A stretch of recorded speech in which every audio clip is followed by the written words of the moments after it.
हिमाचल प्रदेश के चंबा में 26 अगस्त को ही भारी बारिश और तबाही के बाद हालात अब सामान्य नहीं हो पाए हैं। आपदा के बीच मणिमहेश यात्रा को फिलहाल स्थगित कर दिया गया है। सड़कें जगह जगह टूट चुकी हैं। भूस्खलन और जल भराव ने हालात को और मुश्किल बना दिया है और इसी बीच सैकड़ों श्रद्धालु चंबा और भरमौर में फंसे हुए हैं, जिनकी सुरक्षित वापसी के लिए प्रशासन लगातार राहत कार्य में जुटा है।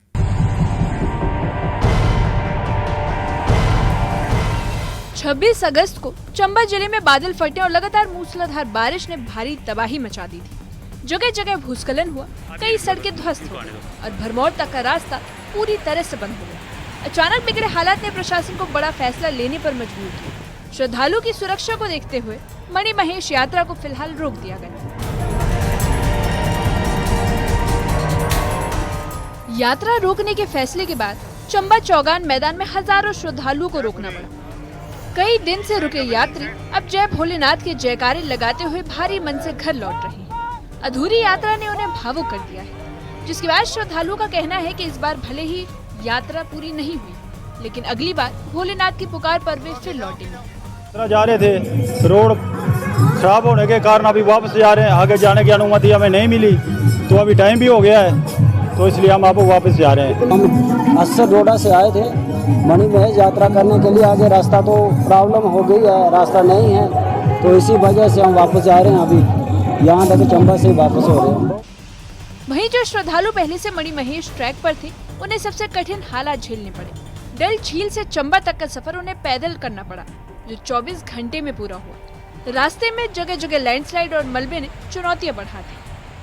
ठीक है, पर वहाँ पे मतलब बहुत ऐसे बारिश हुई है, वहाँ पे उतना ज़्यादा को भी नहीं है। ठीक है, वहाँ से फिर मणिमहेश के लिए यात्रा बंद कर दी उन्होंने। ऊपर से बहुत लैंड स्लाइडिंग हुई है, रास्ते पूरे बंद है, भरमौर के रास्ते पूरे बंद है। हम पूरे पैदल पहुँचे कल यहाँ पे, जहाँ पे आए मतलब पूरी रोड ही बंद है पूरे। जहाँ पे देखो आप मणिमहेश के जहाँ पे हड़सर से ऊपर जाते हैं ना, वो पूरे स्लाइडिंग से नीचे गिर गया है। वो तो कहीं भी मतलब ऐसे 2-3 मंथ लग जाएंगे। ऐसे आप जैसे लोग बोलते ना इतने पूरे बंदे गए हैं, कोई कुछ नहीं, इतना ज़्यादा नुकसान तो मतलब लोगों को तो ज़्यादा नहीं। भारी बारिश और भूस्खलन से प्रभावित इलाकों में अभी कई यात्री फंसे हुए हैं। उन्हें सुरक्षित निकालने के लिए प्रशासन युद्ध स्तर पर राहत और बचाव कार्य चला रहा है। हालांकि टूटी सड़कों और लगातार गिरते मलबे की वजह से रेस्क्यू ऑपरेशन मुश्किल हो गया है। वहीं कैबिनेट मंत्री विक्रमादित्य सिंह भी प्रभावित इलाकों के दौरे पर पहुंचे। कई जगह मलबा गिरने से सड़कें बंद हो चुकी थी। ऐसे में उन्हें गाड़ी छोड़कर पैदल ही लंबा सफर करना पड़ा।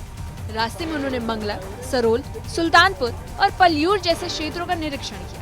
कैबिनेट मंत्री विक्रमादित्य सिंह ने अधिकारियों को आदेश दिया कि राहत कार्य में कोई देरी न हो और नुकसान का सही मूल्यांकन कर जल्द से जल्द पीड़ित परिवारों को मुआवजा दिया जाए। पिछले 3 दिन में पर्टिकुलरली 24, 25 और 26 को भारी नुकसान प्रदेश के अंदर हुआ है, मगर खास करके जिला चंबा इसमें बहुत ज़्यादा अफेक्ट हुआ है। चाहे उसमें चंबा हमारे विधानसभा क्षेत्र है या ख़ास करके भरमौर का इलाका है, आपके तीसा का इलाका है। तो इसीलिए हम यहाँ पर आए हैं ताकि जो भी यहाँ पे नुकसान हुआ है उसका ग्राउंड पे जायज़ा भी लिया जाए और सड़कों का पर्टिकुलरली जो डैमेजेस हुए हैं। अभी तो नेशनल हाईवे है, अभी मैं खुद नेशनल हाईवे से हम होकर आए हैं, तो हमने इसमें निर्देश दिए हैं कि जहाँ जहाँ पर भी इसमें मलबे आए हैं, जहाँ जहाँ पर भी इसमें डंगे लगने हैं, इमीडिएटली उसका काम शुरू हो। उसके लिए बजट की कोई दिक्कत नहीं है। अभी 2 दिन पहले ही हमने एक हाई पावर्ड कमेटी का बैठक करी शिमला में, जिसमें हमारे विधानसभा के अध्यक्ष भी थे, NHAI के अधिकारी भी वहाँ पे थे और आपके जो है मॉर्थ के अधिकारी भी वहाँ पे थे और उन्होंने पूरा उसमें कहा है कि जितना भी बजट लगेगा हम उसमें पूरा सहयोग करेंगे। चंबा चौगान में डेरा डाले श्रद्धालु भारी मन से लौट रहे हैं। जय भोलेनाथ के जयकारों के बीच भक्तों ने कहा कि इस बार यात्रा अधूरी रही, लेकिन अगली बार फिर लौटेंगे। वहीं कैबिनेट मंत्री विक्रमादित्य सिंह पैदल ही क्षतिग्रस्त क्षेत्रों तक पहुंचे। प्रशासन की तरफ से भरोसा दिया गया है कि हालात सुधारने और प्रभावितों को मुआवजा देने की हर संभव कोशिश की जाएगी। न्यूज़ 18 के लिए चंबा से हेम ठाकुर की रिपोर्ट। चंबा चौगान में डेरा डाले श्रद्धालु भारी मन से लौट रहे हैं। जय भोलेनाथ के जयकारों के बीच भक्तों ने कहा कि इस बार यात्रा अधूरी रही, लेकिन अगली बार फिर लौटेंगे। वहीं कैबिनेट मंत्री विक्रमादित्य सिंह पैदल ही क्षतिग्रस्त क्षेत्रों तक पहुंचे। प्रशासन ने भरोसा दिया है कि हालात सुधारने और प्रभावितों को मुआवजा देने की हर संभव कोशिश की जाएगी।